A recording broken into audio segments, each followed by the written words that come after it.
दिल्ली आबकारी नीति मामले में जेल से बाहर आने के एक दिन बाद हैदराबाद जाने से पहले भारत राष्ट्र समिति नेता के कविता ने अपनी प्रतिक्रिया देते हुए कहा कि उनका मानना है कि न्याय होगा और वो अपनी कानूनी लड़ाई जारी रखेंगे।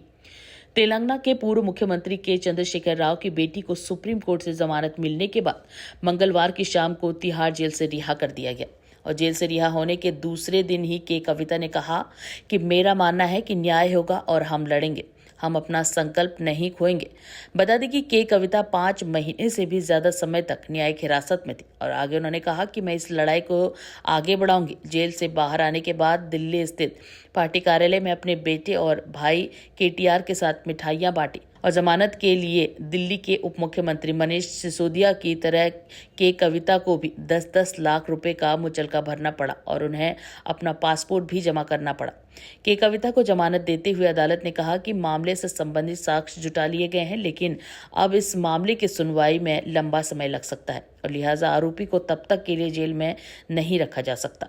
17 नवंबर 2021 को दिल्ली सरकार ने राज्य में नई शराब नीति लागू की और इसके तहत राजधानी में 32 जोन बनाए गए और हर जोन में ज्यादा से ज्यादा 27 दुकानें खुलनी थी और इस तरह से